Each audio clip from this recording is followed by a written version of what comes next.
Dulunya aktif di Olimpiade, masuk ke Mm-mm. Fisika ITB, kemudian gak Wow. cuman masuk doang, jadi presiden KM Oh, ITB, wow. lanjut S2, Mm-mm. S3 di US, sekarang Wow. sedang menjadi Nuclear and Particle Physicist. Coba, luar Wow, biasa itu nggak aku tuh? gak kebayang apakah itu. Jadi waktu itu saya masuk Olimpiade Fisika biar kesampaian naik pesawat terbang waktu itu. Be number one, be the only one, or be the first. Ini ngaruh nggak sih Olimpiade itu, terus organisasi itu ngaruh nggak sih? Education Ya. di Amerika ini one of the the most expensive in the world Ya. gitu. Jadi mungkin banyak orang yang akhirnya mundur.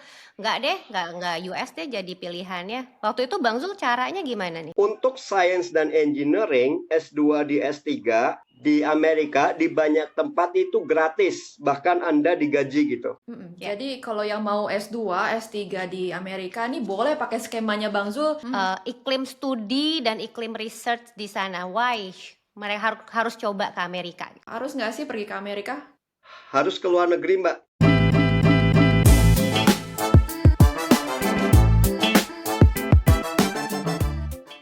Halo semua, selamat datang di A+ Talks. Kita akan kupas tuntas masalah edukasi supaya anak Indonesia tuh bisa jadi versi A+-nya masing-masing. Wow, bersama Dita amazing. dan Tiara. Tiara pastinya. Pastinya ya. Hai Ti. Ini siapa nih? Kita kedatangan siapa? Aduh Ti, kan kita tuh sering banget ya ngobrol tentang Olimpiade nih Ti. Tapi kalau dari aku tuh ada satu nih yang ganjel. Sebagai orang tua nih ya, nantinya tuh gimana sih kalau jalur Olimpiade gitu kan? Nanti gimana? Bisa lewat mana? Emang bisa jadi apa gitu kan ya? Tapi Ibu Dita, aku mau kasih bocoran sedikit boleh nggak sih? Sebenarnya aku dari tadi senyum-senyum sendiri karena ternyata narsum kita ini adalah ketua KM ITB pada masa aku kuliah dan aku ketemu sekarang kayak wow. Gila ya, living legend kita bawa ke A+ Talk nih ya. Iya, dulu tuh kayak kita tuh senggol-senggolan gitu loh. Itu tuh ketua KM lagi orasi gitu dan ternyata aku bisa ketemu di sini. Wow, luar biasa. Selamat datang Bang Zul. Selamat datang Bang Zul. Halo, terima kasih Mbak Dita, terima kasih Mbak Tiara. Alhamdulillah senang sekali nih ketemu Mbak Dita dan Mbak Tiara nih. Kalau aku sama Bang Zul seangkatan, Ti. Seangkatan. Oh, aku pasti yang paling muda aja. Aku tahu itu. Ya ternyata ya. Jadi perkenalan dulu nih Sobat A+, sesuai namanya ya. Namanya tuh nama narasumber kita hari ini Zulkaida Akbar. Memang pencapaiannya akbar sekali ya, besar sekali. Menggelegar sampai ke belahan dunia manapun. Betul. Mulai dari dulunya aktif di Olimpiade, masuk ITB, masuk ke Fisika ITB, kemudian gak cuman masuk doang, jadi presiden KM ITB. Coba ya, zamannya Tiara lagi kuliah, lanjut S2, S3 di US, sekarang sedang menjadi Nuclear and Particle Physicist. Coba, luar biasa nggak? Aku gak kebayang apakah itu. Dan publikasinya udah banyak banget. Kenapa punya orang sehebat ini Indonesia, luar biasa. Aduh, berarti kehebatan ini harus diceritain nih. Kita kupas pelan-pelan semua, setipis mungkin. Bang Zul, mau dong diceritain. Tadi kan aku udah kasih tahu tuh awal-awal, tapi mungkin ada yang mau ditambahin gimana nih perjalanan dari mulai sekolah sampai sekarang deh, sampai dari nuklir fisis nih, coba gimana aja Bang Zul? Boleh, terima kasih Mbak Dita, Mbak Tiara. Jadi saya kan lahir, tumbuh dan besar di daerah ya, asli Purwokerto, asli Ngapak Mbak. Jadi waktu itu pas SMA nih, SMA di Purwokerto waktu itu kan saya masuk SMA tahun 2000 ya, 25 tahun yang lalu berarti masuk SMA.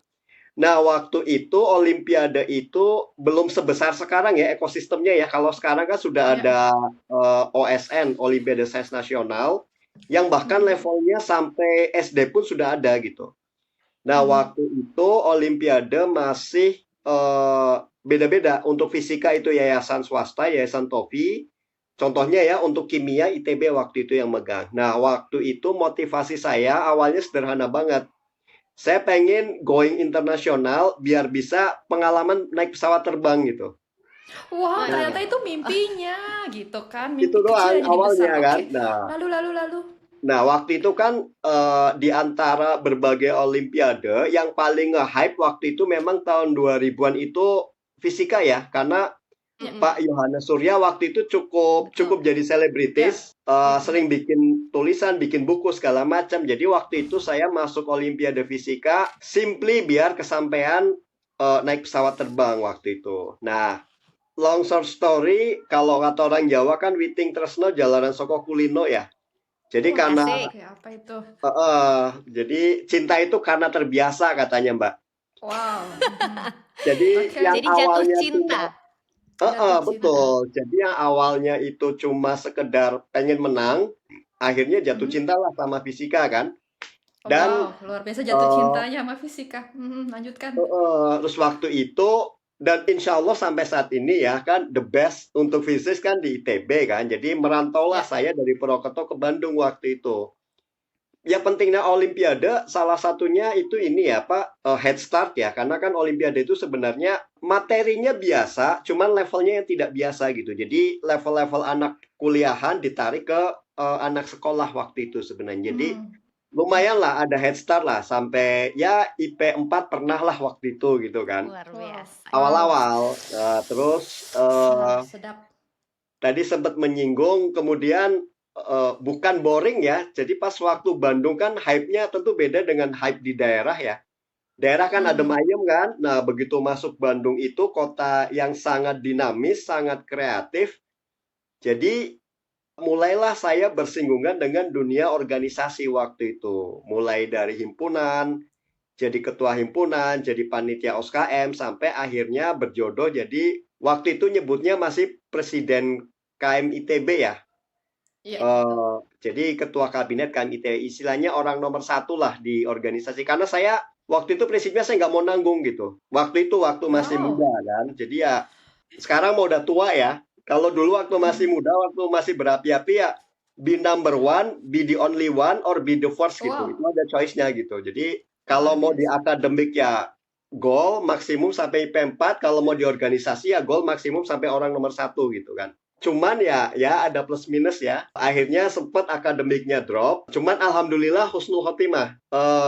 Maksudnya husnul khotimah itu adalah secara akademik akhirnya bisa recover gitu. Meskipun ada masa-masa drop, wajar bisa recover sehingga sempat masih cukup modalnya, IP-nya lah masih cukup untuk modal apply S2 dan S3 di luar negeri. Nah, tapi itu pun nggak lanjut sebenarnya. Setelah lulus itu saya ada 4 tahun gap sebelum saya lanjut S2, S3 di luar negeri. Jadi saya sempat doing business, karena waktu itu kan masih muda. Waktu itu mikirnya main-main dulu lah. Belum saatnya kayaknya menapak satu jalan gitu kan, berpetualang dulu gitu. Saya sempat doing business, saya sempat kuliah S2 juga yang totally different. Jadi saya sempat mengambil studi pembangunan waktu itu di ITB. Public policy. Nggak nyambung kan? Oke. Nggak nyambung. Iya, Fisika betul. nggak nyambung, doing business. Kuliah studi pembangunan yang lebih terkait public policy. Setelah 4 tahun itu, setelah 3 tahun waktu itu, again ya, cinta lama bersemi kembali Mbak. Jadi kalau tadi Witing Tresno Jalanan Soko Kulino, ya ini cinta lama bersemi kembali. Akhirnya ya memang cinta pertama tidak bisa terlupakan ya. Jadi akhirnya kangen lagi dengan fisika. Nah, setelah kangen dengan fisika, kemudian saya singgungan lagi dengan Pak Yohanes Surya. Waktu itu saya sempat mengajar di STKIP Surya waktu itu namanya. Waktu itu kan beliau ada program untuk mengajar anak-anak dari daerah tertinggal, termasuk Papua waktu itu di Tangerang. Jadi saya sempat 1,5 tahun saya mengajar mahasiswa-mahasiswa dari daerah tertinggal, dari Yahukimo, dari Tolikara, segala macam di Tangerang waktu itu. Nah, setelah proses 1,5 tahun itulah saya di STKIP Surya, saya bertemu dengan alumni-alumni dari US, ada alumni Florida State University, ada alumni dari William Mary, dan sebagainya. Dari situlah saya kemudian berangkat S2 dan S3 di Amerika, tepatnya di Florida State University. Nah, setelah selesai 5 tahun S2, S3, kemudian saya sempat bekerja 5 tahun di Amerika. Saya bekerja sebagai Research Associate di University of Virginia. Setelah 10 tahun saya di Amerika, S2, S3, dan 5 tahun bekerja, kayaknya udah kelamaan nih gitu. Kayaknya lebih dari 1/4 hidup saya itu di US gitu kalau dihitung kan. Jadi pulanglah saya 2 tahun yang lalu, 2023, tepatnya di BRIN. Jadi sekarang saya statusnya senior researcher di BRIN, Badan Riset dan Inovasi Nasional. Dan akhirnya menetap di Serpong. Kayaknya mungkin Benar sepanas benar benar. Houston kalau lagi bulan Kayaknya. Mei atau Juni kayaknya. Atau Iya, Juli benar benar mungkin benar. malah Ya, lebih ya, ya. panas Houston kayaknya. Ya katanya Kayaknya mecahin telur aja gosong ya, apa matang ya di jalan ya iya, kalau Houston betul, ya. betul. Benar, Betul panas betul ya Bu banget. ya. Begitu Mbak Waduh, Dita luar dan biasa. Mbak Tiara, short story ya perjalanan mulai dari Purwokerto, jatuh cinta Luar ke biasa sekali, fisika, Bang. ke Bandung, sempat kemana-mana karena wajar lah anak muda kan pengen coba-coba ya. Ya, Sampai bagus akhirnya, banget. wah emang jodohnya agak kemana, balik lagi ke fisika lagi gitu. Dan akhirnya ya sampai sekarang masih di fisika. Tapi Oh. hebat banget loh Bang Zul, kan di Purwokerto zaman itu ya, itu belajar olimpiadenya sendiri, terus mau masuk ITB itu berarti belajar sendiri atau gimana tuh? Mhm. Iya, jadi Jadi memang memang waktu itu saya saya beruntung di beruntung di Purwokerto itu Purwokerto. ketemu guru ya yang membimbing. Karena waktu itu kan, kalau sekarang kan lebih demokratis ya. Semua Mm-mm. akses, semua apa kan lebih bisa diakses manapun kan. Waktu itu langganan juara Olimpiade itu paling kalau di Jawa Tengah ya SMA Tarnus kan. Iya betul. Kemudian di Medan itu Sutomo Medan, Mm-mm. BPK Penabur, Mm-mm. 78, itu aja gitu kan. Nah, Betul, betul. Nah, waktu itu untungnya saya punya guru fisika yang oke banget sih, yang membimbing dan membina. Jadi dari buku-bukunya ada akses lah untuk latihan-latihan soal gitu. Dan salah duanya ya keuntungan di Olimpiade. Kalau salah satunya tadi kan head start ya. Jadi Mm-mm. Ya.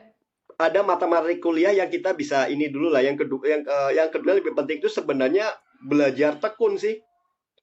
Mungkin Mas Olimpiade itu masa-masa saya paling tekun dan fokus gitu. Mungkin ya karena kerjaan saya waktu itu gini, sekolah balik kan setengah dua. Kalau sama sekarang kan anak sekolah pulang sore ya, waktu itu balik setengah dua. Iya. Jadi jam 2 udah nyampe rumah SMA kan. Nah, saya jam 2 datang ya setelah sholat ngapain itu biasanya saya ngerjain soal 1 jam. Sampai jam 3 setengah 4 asar kan. Habis asar baru makan. Nanti sorean dikit ke masjid. Habis isya balik, ngitung lagi, belajar lagi. Sampai dini hari kan. Berulang terus gitu kan. Jadi kalau zaman sekarang kan katanya attention span orang kan pendek ya. Gara-gara Betul. distraksi yang dari Sosial mana-mana media. kan. Sosial Iya. media, berita segala macam. Nah, bahkan sekarang aja itu sit and think and focus 4 hour aja kayaknya udah hampir impossible kan. Nah, zaman-zaman itu yang membuat latihan fokus sih. Duduk, Ya, menghitung, berjam-jam gitu. Stamina apa ya? Stamina mikir lah istilahnya. luar Tapi biasa. gila nggak sih masa-masa mudanya gitu berpikir kayak, aduh nyesel nih misalnya. Jadi hilang masa-masa mudaku misalnya. Masa-masa biasanya kan masa-masa SMA itu masa-masa masih pengen main, gaul sana Ya. sini gitu gimana? Nyesel sih enggak ya. Tapi itu yang makanya kalau teman-teman saya di kampus itu bilangnya saya itu telat nakal gitu. Karena Kenapa tuh? SMA kan lurus. Kerjanya ya masjid sama olimpiade lah ya. Jadi anak apa? Kesayangan guru, kesayangan kawan, idaman mertua lah ya. Terus Wow, luar biasa.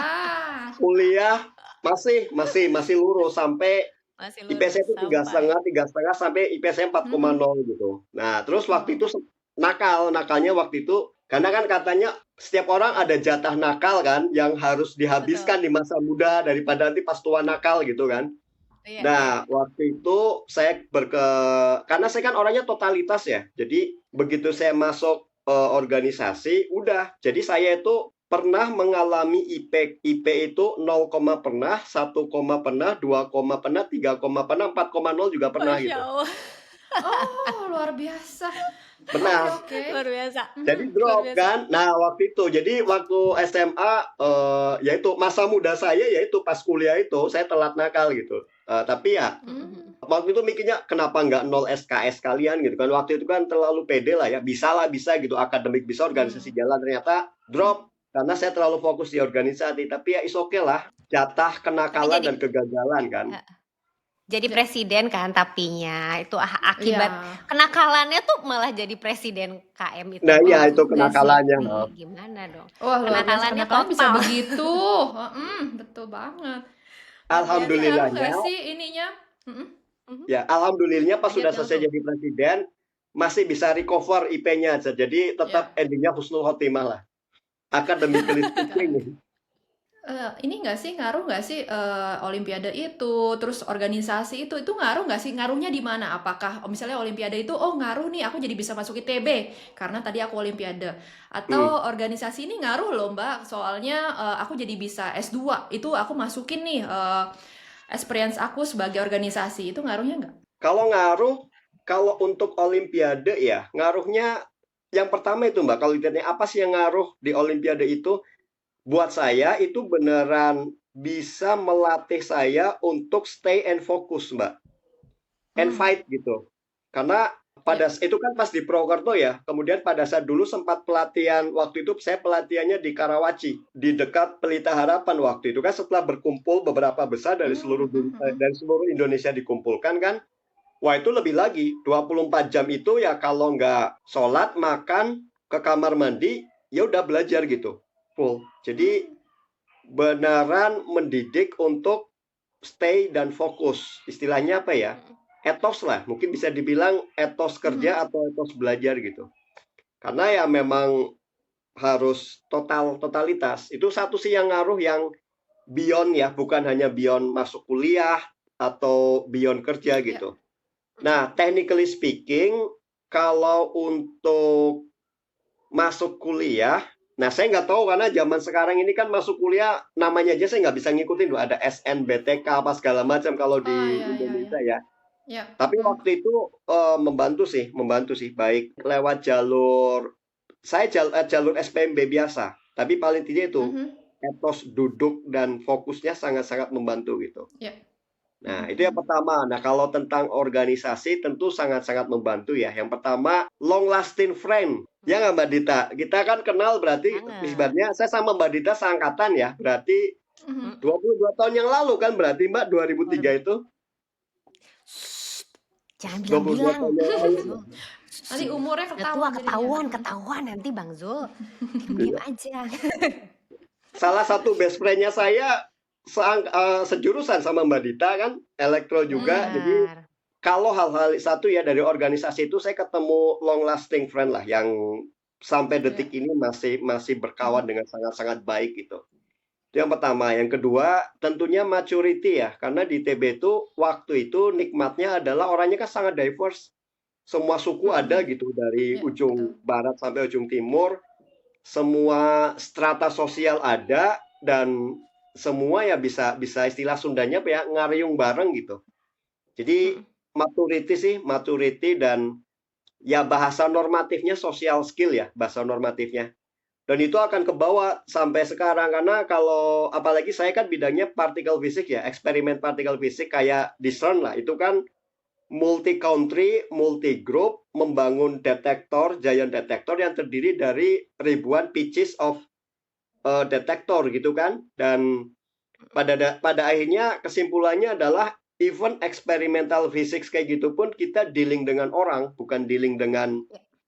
barang gitu. Ketika kita mau put everything together dalam satu kolaborasi besar internasional. Nah, itulah pengalaman-pengalaman dulu pas organisasi sangat-sangat membantu gitu untuk karir saya sekarang. Jadi Keren, keren. jadi terbiasa punya mental juara juga kali ya Ya. Bang Zul.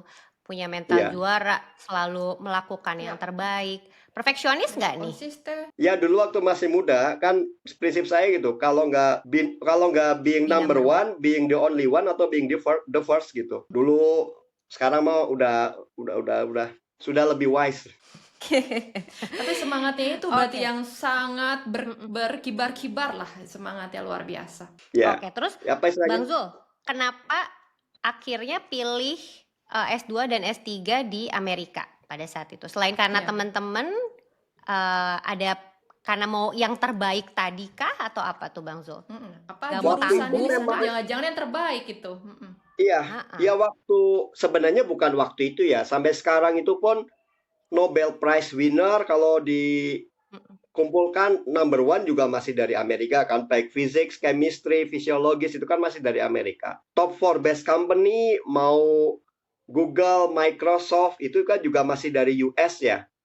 Artinya memang ya sekarang sih memang Cina lagi menggeliat ya. Sekarang ini Tsinghua, Peking itu udah setara dengan MIT dan Harvard gitu kata orang kan. Tapi Ya.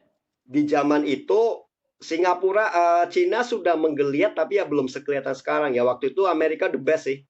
Jadi memang waktu itu plan A saya memang US dan alhamdulillah kebetulan environment-nya pas di STKIP Surya waktu itu banyak alumni US juga dan di beberapa kampus pipeline-nya sudah ada gitu, sudah ada orang-orang alumni orang Indonesia yang di beberapa kampus di US di fisika. Kebetulan mereka performanya baik, departemennya juga sudah percaya, jadi pipeline-nya sudah ada, orang masuk itu relatif gampang. Oh, Oke, jadi Bang Zul gimana tuh waktu itu caranya bisa masuk ke, karena gini, yang saya tahu tuh S2 S3 di US tuh nggak S2 S3 aja ya, dari mulai S1 ya. Education di Amerika ini one of the most expensive in the world gitu. Jadi mungkin banyak orang yang akhirnya mundur. Nggak US deh jadi pilihannya. Waktu itu Bang Zul caranya gimana nih?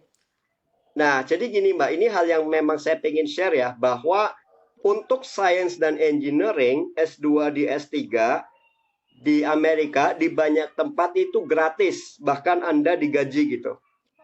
Ya. Wow, Jadi untuk ini Science insight dan yang baru Engineering nih. ya. Science dan Engineering, oke. Ya, ekonomi, manajemen ada beberapa scholarship tapi memang tidak sebanyak Science dan Engineering.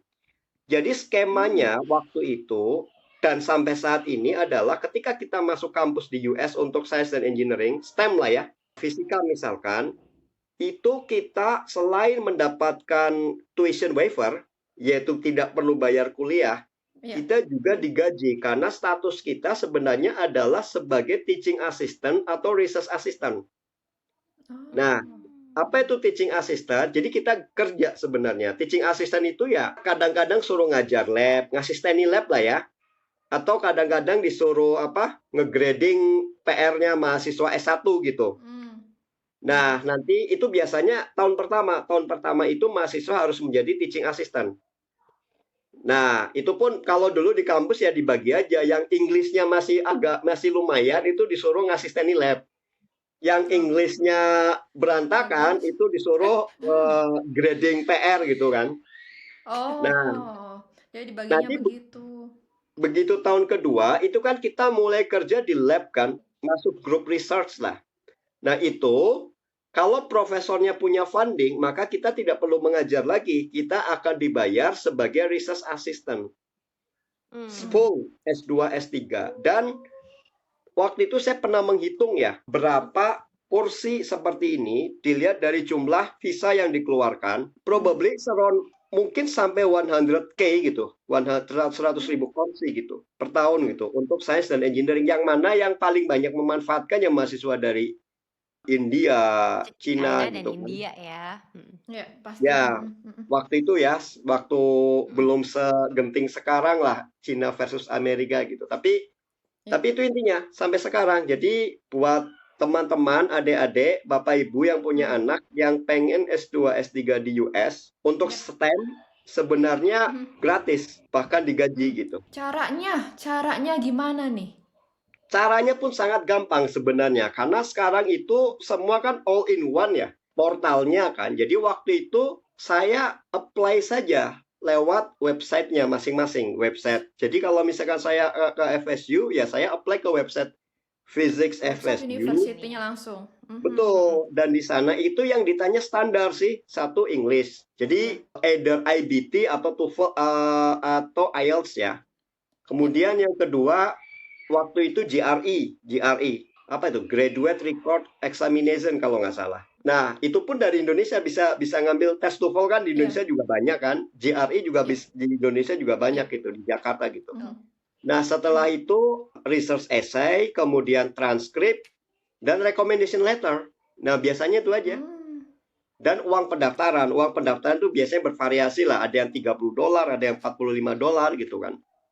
Jadi sebenarnya sekarang sangat-sangat mudah sebenarnya. Jadi siap-siap aja. US itu biasanya deadline-nya sekitar Januari. Oke. Jadi once udah di-accept, ini sudah pasti gratis atau kita harus mengajukan untuk menerima grant lagi atau gimana nih? Nah, itulah enaknya skema teaching assistant atau research assistant itu.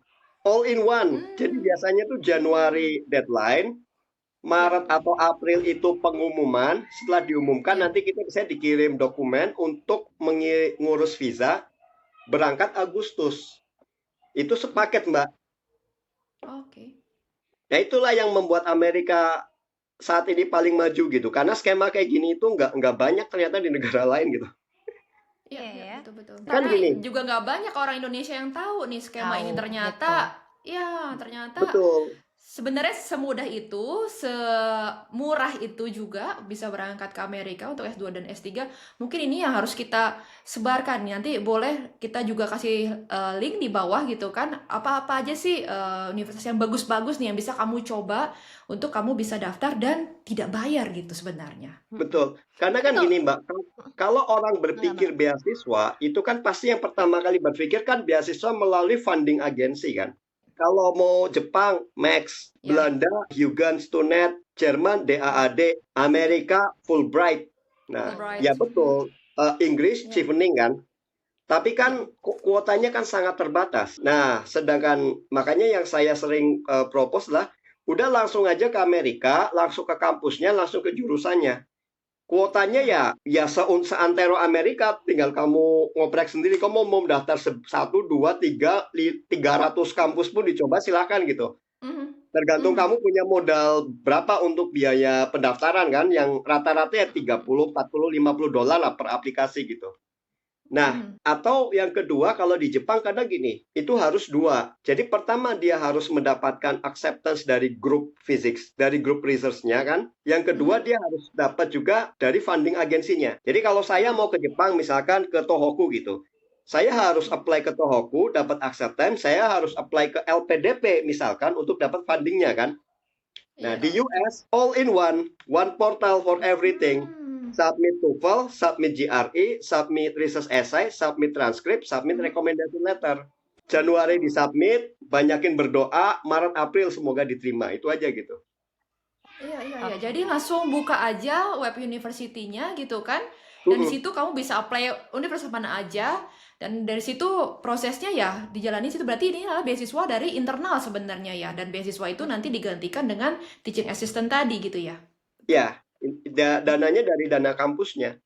Nah, ini yang bikin Amerika saat ini masih maju ya, karena duitnya banyak gitu untuk bayarin kayak gini-ginian gitu. Betul. Makanya Dan sayang banget kalau nggak dimanfaatkan nih untuk warga Indonesia gitu kan. Makanya di Amerika itu gini, saya kalau ketemu yang dari Eropa kan, itu udah mulai ketar-ketir kalau udah mulai tahun keempat gitu kan, dapat funding atau tidak, paling-paling nggak diperlambat sampai 5 tahun gitu. Di Amerika, saya pernah ketemu mahasiswa doktoral yang 11 tahun baru lulus gitu. Wow.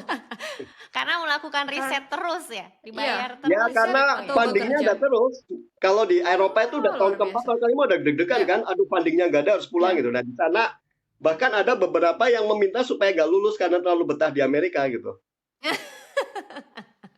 Nah, Menarik. jadi funding biasanya kalau compare dengan yang lain tuh rada-rada kayak unlimited ya sebenarnya. Jadi ya itu ada yang 11 tahun itu saya pernah ada case kayak gitu ya. Ya nyantai aja gitu karena fundingnya memang selalu ada. Nah, itu sih. Jadi memang saya mempromot untuk apa? Biar kita ya dalam tanda kutip ngambilin kursi yang selama ini diambil sama kawan-kawan kita dari India gitu kan. Ambil aja gitu. Betul. Ini Bang Zul, jadi tidak perlu punya topik riset dulu atau ngubungin profesornya dulu, itu tidak perlu. Atau waktu itu Bang Zul udah tahu nih mau ngapain? Jadi gini, ini yang membedakan ya dengan sistem Jepang ya. Kalau di Jepang itu diterima oleh lab-nya dulu. Betul. Baru nanti kampusnya kan, ya nggak? Betul. Jadi dari awal itu kayak sudah ada agreement kamu akan kerja dengan profesor siapa di grup riset mana gitu kan, di lab mana gitu. Nah, kalau misalkan di Amerika itu kebalikannya. Ketika kita apply, kita itu diterima sama kampusnya dulu. Nah, nanti selama 2 semester itu kita akan dikasih presentasi dari masing-masing grup riset di Amerikanya. Tiap minggu waktu itu. Jadi grup riset A presentasi, nanti minggu depan grup riset B presentasi gitu kan. Nah, jadi selama 1 tahun, semester 1 dan 2 itu ya ambil course saja. Harapannya setelah 2 semester, nanti pas summer pertama dia bisa memilih grup risetnya berdasarkan ya dia tertariknya di mana gitu. Jadi grup riset yang datang ke mahasiswa lalu presentasi gitu. Wow. Hmm, hmm, hmm. Nah, setelah itu baru ngambil grup riset. Nah, tapi memang kita tetap diminta pada saat apply ada research essay. Nah, waktu itu Oh. saya apa yang saya tulis ketika mendaftar berbeda dengan akhirnya grup riset yang saya join gitu. It's okay gitu. Hmm, hmm, Hmm. hmm, hmm. Tapi Oh, tetap oke. Jadi hmm, motivation letter aja ya mungkin ya Ya, jatuhnya ya yang pertama itu nggak usah ya. terlalu menjurus juga gitu ya. ya. Tapi memang bagus kalau misalkan selama S1 itu sudah punya research experience yang oke itu sangat bagus dan sangat membantu sekali. Meskipun bidangnya nanti geser ya dari Ya. apa pengalaman. Karena saya pun pindah kok. S1 saya itu fisika teori, S2 S3-nya experimental physics gitu. Yang penting itu sebenarnya research experience. Bidangnya ya nggak begitulah. Tapi tetap saya menekankan penting banget S1 punya research experience. Bahkan kalau sekarang kan sebenarnya sudah umum ya anak S1 punya publikasi kan. Nah, kalau bisa S1 sudah punya publikasi, that would be really really great and help Ya. untuk bisa nge-push di application gitu. Ya. Kalau Betul. untuk ini Om Bang Zul kalau untuk S1-nya ada ini nggak ada pengalaman dulu nggak lihat mungkin dari yang anak-anak S1 adakah skenario yang sama gitu skema-skema yang sama untuk yang mau langsung S1 di United States atau harus memang lewat Fulbright dulu atau gimana nih? Ya, jadi memang skema yang barusan saya sampaikan itu memang skema graduate student ya, S2 dan S3 gitu. Itu yang peluangnya luar biasa banyak lah, seperti yang saya sampaikan tadi. Nah, untuk S1 itu memang tidak sebanyak itu. Ada beberapa kampus yang punya, kalau nggak salah satunya tuh yang saya lihat itu Wesleyan University gitu, itu ada. Ada, kemudian waktu itu yang pemenang-pemenang Olimpiade Fisika yang dapat medali juga ada beberapa yang langsung ke Amerika dari S1 gitu. Hmm. Jadi S1 ada, tapi tidak sebanyak S2 dan S3. Bahkan dari Kementerian Dikti pun yang sekarang namanya jadi Saintek Dikti ya, itu ada juga beasiswa Indonesia Maju kalau nggak salah. Kalau saya nggak salah namanya, itu dari S1 gitu. Jadi intinya ada Mbak, tapi memang tidak sebanyak S2 dan S3 graduate student gitu. Tapi ada dan bisa dicari tahu ya berarti ya Bang Ya. Zul ya Mas. Ya, betul. Bisa, Walaupun S2 dan betul. S3 ini kesempatannya sangat-sangat terbuka lebar. Nah, itu berarti Bang Zul ini ada nggak sih pas udah sampai Amerika nih ngeluarin uang pribadi untuk segala sesuatu yang berhubungan dengan kuliah, ada nggak? Atau malah enggak kok, saya malah dapat uang tabungan yang banyak banget, saya jadi bisa jalan-jalan dan segala macam gitu. Jadi memang ini Mbak, pro kontranya ya, plus minusnya kan. Kalau misalkan skema saya dengan skema misalkan dari LPDP misalkan.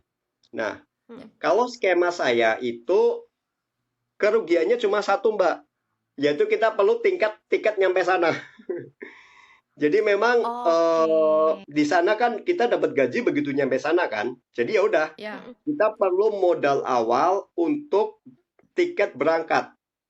Nah, begitu nyampe sana, ya udah kita dapat gaji, dapat apa segala macam. Jadi untung sih. Oh, Itu aja sih kerugiannya.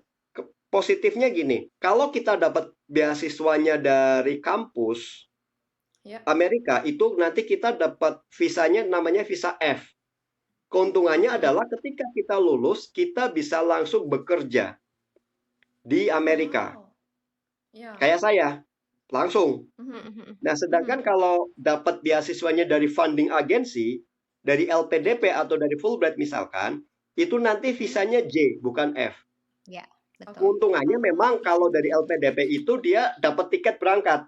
Jadi nggak perlu tiket berangkat nyampe sana, tiket pesawatnya. Tapi ketika lulus, itu nggak bisa kerja. Nggak bisa langsung kerja. Langsung pulang ya Bang. Ada 2 tahun atau apa langsung pulang gitu. Ya kalau saya mending skema saya aja, cuma modal tiket berangkat, tapi Cari habis itu experience. begitu lulus udah bisa langsung kerja tanpa ada ikatan apapun gitu. Gak ada ikatan apapun. Jadi mau balik boleh, mau kerja boleh, mau langsung stay sampai green card juga boleh. Ya kebanyakan gitu sebenarnya kalau teman-teman di jurusan saya ya udah langsung pikirannya udah langsung green card gitu. Jadi kalau yang mau S2, S3 di Amerika nih boleh pakai skemanya Bang Zul. Jadi bisa dapat experience, habis lulus pasti langsung dapat kerja gitu ya. Apakah ini pasti atau enggak nih? Atau ada yang ya karena dia jelek ya dia misalnya IP-nya jelek ya nggak keterima juga mungkin gitu kan? Bukan pasti ya, tapi diperbolehkan. diperbolehkan untuk langsung kerja. Nah, kalau visanya J tadi, beasiswanya dari funding agency, itu harus ada jedanya. Jadi dari Ya, Amerika pun nggak boleh kamu kerja di sini gitu kan. ya, Visamu J gitu meskipun. kan. Peraturannya kalau Mm-mm. nggak salah ada jeda 2 tahun kalau nggak salah. Oh, Belum dari Indonesianya kan. Kamu ngapain udah ya, dikirim betul. malah di sana gitu kan. Jadi, ya, nah kalau pasti enggak ya, harus nyari-nyari, tetap harus nyari-nyari. Tapi intinya diperbolehkan untuk kerja gitu. ya. Kesempatan terbuka lebar ya. Terus Bang Zul Bang Zul ini kan udah lama di Indonesia sebelum ke Amerika ya. Terus udah gitu lama banget juga di Amerika. Terus sekarang juga banyak banget bekerja sama dengan peneliti-peneliti di seluruh dunia gitu ya. Ini terakhirnya habis dari Pakistan beliau. Terus Wow. menurut Bang Zul nih apa nih yang membedakan Amerika dan kenapa sih orang Indonesia menurut Bang Zul harus coba deh untuk iklim studi dan iklim research di sana? Why mereka harus coba ke Amerika? Iya. Ada nggak Ya, yang kelebihannya menurut Bang Zul? jadi gini, ini kalau kita tarik mulai dari hal yang dasar banget ya, karena kan anak saya SD di sana kan, literasinya sangat-sangat bagus. Jadi satu hal yang saya oke gitu kan, yang anak saya itu, ini sistem yang nggak ada di Indonesia secara umum ya. Jadi di Amerika itu tiap level itu terdefinisikan buku-buku yang associated dengan level dia, level umur dia gitu. Jadi anak saya itu mulai dari TK itu ada buku, misalkan bukunya cuma beruang memiliki cakar yang tajam dengan gambar gede kan. Nanti naik level berikutnya itu buku-bukunya yang terkait juga makin lama makin kompleks, makin kompleks, makin kompleks sampai di level SMA itu setidaknya roommate saya dulu ya, yang anak US di sini tuh biasa baca-baca model buku karya Mark Twain, Ernest Hemingway gitu kan. Jadi kalau dulu zaman kuliah, anak kuliah baca buku Pramudia Anantatur itu kayaknya udah keren gitu. Padahal anak SMA di sana biasa baca buku Mark Twain, Ernest Hemingway dan sebagainya kan. Nah, literasinya yang oke banget sih. Bagaimana membiasakan anak-anak untuk membaca dari sejak dini dan memang environment-nya sangat support. Makanya kan gini, ada joke di sana kan gitu. Joke-nya adalah Amerika tuh sangat bagus dari hal literasi, tapi kalau dari sisi matematik kalah dengan East Asian gitu. Dengan Cina, dengan Shanghai, dengan Singapura lah. Tapi kalau tadi kembali ke pertanyaan, apa sih yang bisa kita pelajari dari Amerika? Nomor satu menurut saya budaya literasinya. Yang keren, library-nya sangat-sangat wow. Ya, mungkin Mbak Dita lihat sendiri library-nya sangat-sangat wow. Bisa dulu tiap Sabtu tuh kan 75 buku maksimum udah saya penuhin aja gitu kan. 75 buku sekali pinjam? Betul. Iya maksimum. Betul, sama berarti di Houston ya. Di Iya, Virginia betul. sama. Oh, banyak ya. Kalau di Kemudian Perancis ini cuman boleh maksimal 20 saja. Satu Satu bulan. bulan. Satu bulan, tapi satu hari balik juga boleh, tapi 20 Boleh. gitu. maksimum ya. Ya, library-nya sangat mendukung dan banyak event-event mulai dari spelling bee contest, summer program di library gitu. Itu satu hal ya. Wow. Nah, itu yang menurut saya sangat membantu critical thinking-nya. Jadi Ya. open question itu orang itu sangat-sangat terbiasa dengan open question gitu. Speak up. Nah, makanya kan kadang orang bilang kan, wah ini kalau anak dari Amerika tuh kalau untuk ukuran orang Indonesia itu cenderung terlihat nakal gitu ya. Sebenarnya bukan nakal tapi ya speak up, ekspresif, Kritis ya.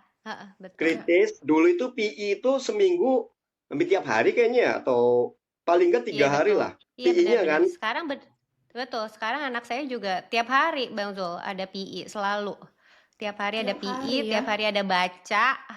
Tiap hari. Ya bukunya tuh satu novel tebel tuh beneran harus selesai 2 minggu dan dibedah dalamnya tuh apa aja sih gitu. Hal-hal kayak gitu, betul. Nah, makanya sekarang anak saya yang SMP kelas 1 tiap hari main bola mulu, is okay gitu. Maghrib baru balik, paling saya nanya ngegolin berapa hari ini gitu kan, is okay gitu. Jadi pilar Amerika kalau saya bilang keywordnya adalah museum. Museum itu juga wow banget museum. Hampir kota kecil pun ada museumnya gitu. Public space ya, taman, ruang publik.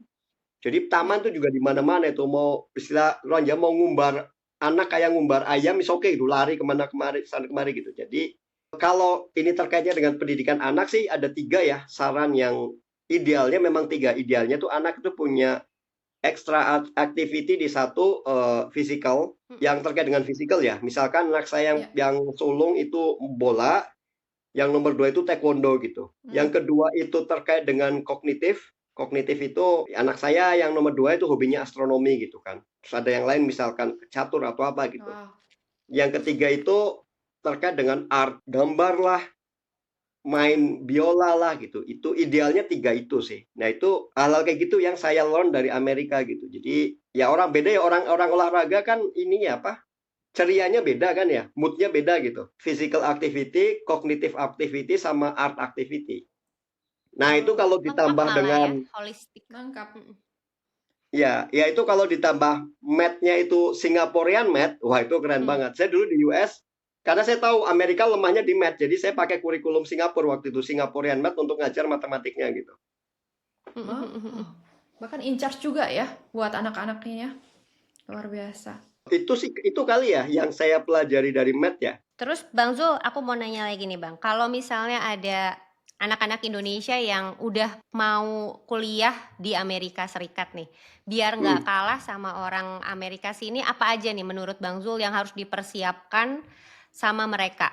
Termasuk nanti supaya nggak kaget begitu udah masuk ke perkuliahannya, ketemu sama profesor, bagaimana tentang risetnya gitu. Mereka harus siap-siap apa aja sih Bang Zul? Karena pasti beda kan dengan SMA di sini gitu Bang. Jadi memang gini, kalau kalau misalkan S1-nya di Indonesia ya, S2, S3-nya di sini kayak case saya, sebenarnya nggak perlu khawatir ya, dalam artian gini. Nggak perlu khawatir ya. Nggak perlu khawatir. Dalam artian mata kuliah S1 yang kita pelajari di ITB, UI, UGM, apa segala macam, itu sebenarnya it's good enough gitu untuk taking S2 dan S3 di luar. Untuk case science-nya, asal kuliahnya benar gitu. Beneran. Asal kuliahnya benar, sebenarnya nggak masalah lah untuk S2, S3 gitu. Nah, tapi kalau untuk SMA, menurut saya agak tricky di sini. Karena kalau anak SMA mau kuliah di luar, selain kurikulum nasional, belajar kurikulum Cambridge. Ya Pak, yang apa A-level, O-level gitu ya. Karena saya kan banyak ngajar juga dulu kan anak SMA kan, baik bina olimpiade maupun ngajarin anak-anak yang mau di NTU, NUS gitu. Nah, saya compare kalau materi SMA secara keseluruhan, itu nanti S1-nya agak ada gap lah. Makanya untuk memperkecil gap itu, belajar yang kurikulum Cambridge. Itu sarannya spesifik nih. Sambil ikut olimpiade gitu menurut Bang Oh Zul iya, oke bagus nggak? banget. Kalau olimpiade malah lebih bagus lagi. Karena itu levelnya lebih sulit daripada kurikulum Cambridge sebenarnya. Oke. Jadi Jadi kalau bisa. Jadi kayak dulu kan misalkan pas saya olimpiade dulu, meskipun bukunya nggak banyak, tapi ya kita ambil dari buku Rusia, buku Amerika gitu. Bahan trainingnya ya. Nah, kalau sambil ikut olimpiade malah lebih bagus lagi sekali lagi. Karena itu levelnya lebih berat daripada yang kurikulum Cambridge gitu. Jadi bisa jadi foundation, udah gitu juga membantu membangun karakter untuk si anaknya berjuang di S1, S2, dan S3 ya Bang Zul ya. Oke. Betul. Aduh. Nah, ini ada satu lagi kalau mau dipersiapin, Mbak. Ini kan saya cukup memantau ya esai-esai orang-orang yang keterima dari kalau yang masuknya mulai S1 ya, bukan S2, S3 seperti skema saya ya. Ekstrakurikuler ternyata sangat penting. Saya tuh pernah baca ada orang yang share dia diterima di beberapa Ivy League. Esainya ya, itu esainya sangat bagus, sangat menarik, dan kayak storytellingnya tuh oke banget. Jadi saya mencintai musik, saya suka bermain musik, saya bisa memainkan instrumen A, B, C, D, F, G. Nah, ketika saya ngoprek nada, saya menemukan resonansi antara musik dengan matematik, dengan patternnya. Maka dari keterkaitan itu kemudian saya ngoprek matematik ya. Nah, dan seterusnya sangat mengalir. Itu esai yang diterima di beberapa Ivy League itu. Jadi hal-hal kayak gitu loh. Kalau misalkan mau ke US dari level S1 ya, itu sangat diapresiasi. Anda punya satu aktivitas yang unik, volunteer misalkan. Saya meng-create satu app yang sederhana untuk membantu satu penyandang disabilitas tertentu misalkan. Nah, jadi saya tambahkan satu lagi kemampuan yang harus diasah. Kemampuan storytelling. Kemampuan storytelling, literasi Oh, lagi Storytelling. nih ya Bang ya Zul ya. literasi lagi harus kuat nih ya literasinya Storytelling ya. betul. Jadi dan itu banyak sekarang kan udah jadi jargon kan storytelling. Karena ya benar baik visual Ya. storytelling maupun naratif storytelling ya maupun ya verbal storytelling gitu. Mm-mm. That is very very very important. Ya salah satu skill utama lah di zaman ini gitu. Mhm. Jadi nggak bakal nyesel banget ini kalau nggak dengerin sesi podcast kali ini karena ini bener-bener tips yang aku sampai terkagum-kagum gitu kayak nggak nafas dengerinnya gitu karena selain buat S1, S2, S3 ternyata juga ada insight dari Bang Zul tentang tadi motivation letter terus gimana sih caranya biar kuliah itu nggak bayar gitu kan. Wow, luar biasa sih ini insight-nya. Jadi bisa dicoba Oke. untuk anak-anak Indonesia nih. 3 tips yang bisa dibagikan ke anak-anak Indonesia kalau mau berjuang baik S1, S2, S3 di Amerika. 3 tips ini yang paling jitu yang kira-kira udah deh kamu pasti lolos deh. Dia mesti lakuin apa dan apakah ngelakuin itu mesti dari SMA atau baiknya jangan dong kamu harus lakuin itu sejak kamu kecil agar Oke, tips nomor 1. Ini saya spontan aja yang keluar di kepala ya. Mm-mm. Pertama, jangan takut. Kesempatan terbuka Jangan lebar.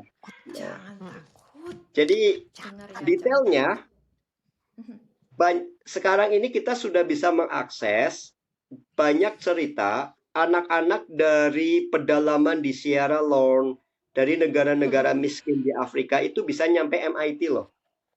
Menarik. They did itu yang pertama. Orang MIT, orang Harvard itu bisa menerima orang-orang dari pedalaman Afrika gitu kan. Yang kedua, setelah jangan takut adalah do something ya, even it's small tapi meaningful. Do something itu yang small, meaningful, yang tidak terconstrain ekspektasi orang gitu. Kan gini, anak SMA kamu ngapain sih belajar? Zaman saya dulu ya. Belajar saya biar jadi ranking 1. Terus kenapa biar jadi ranking 1? Ya keren aja kata guru, kata orang tua gitu kan. Ya enggak? Nah, orang-orang yang pada akhirnya dia end up di kampus-kampus terbesar di dunia, dalam hal ini konteksnya adalah MIT Harvard, yang kayak tadi, orang yang main musik, just a hobby gitu, he love music. Ya. Tapi dia ngoprek, sampai ketemu pattern musik itu sangat matematis sekali, akhirnya dia jatuh cinta dengan matematik, berawal dari musik. Atau orang dari pedalaman Sierra Leone yang masuk ke MIT gara-gara dia improve something untuk sistem pengambilan air di daerahnya yang kekeringan gitu.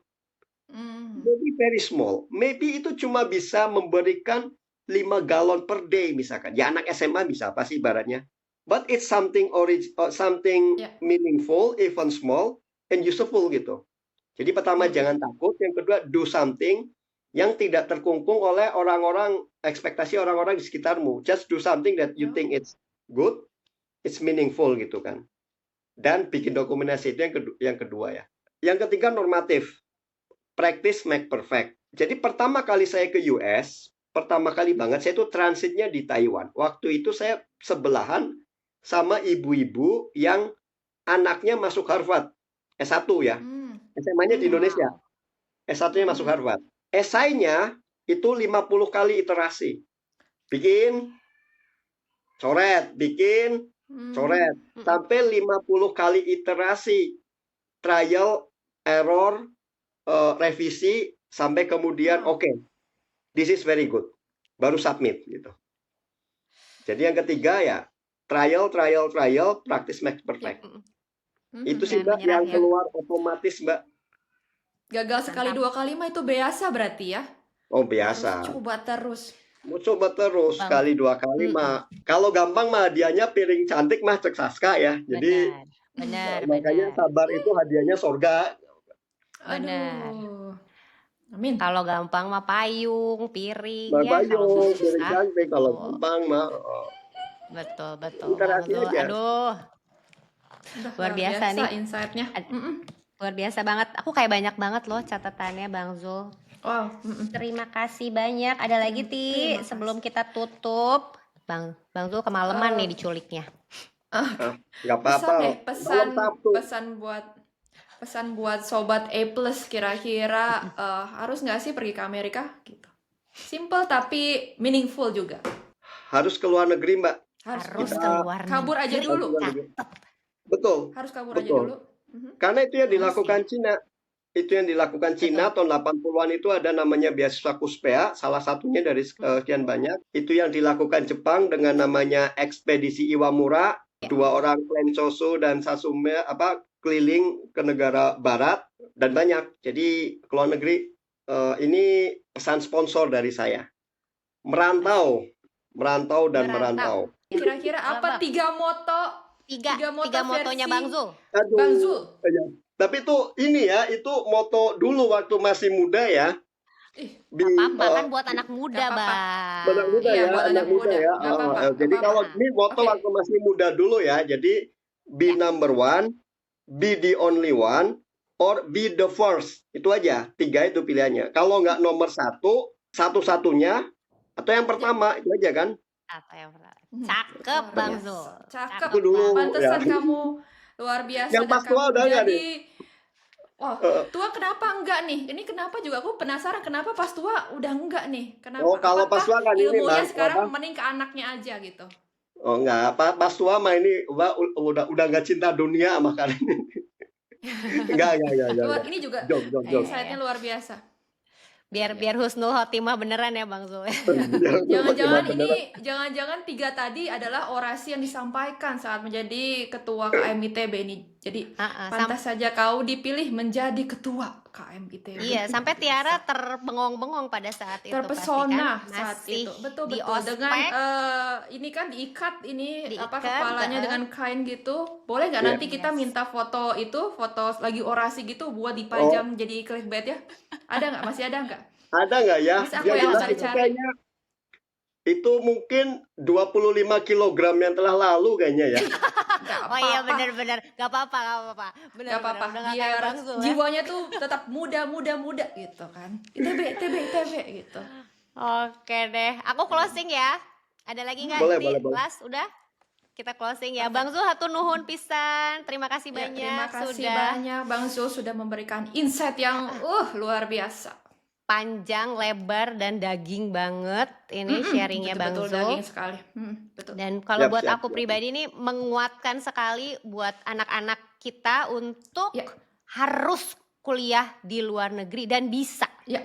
Bisa diusahakan, skemanya macam-macam. Ya. Tapi perlu kapabilitas, perlu mental tangguh dan perlu berstrategi.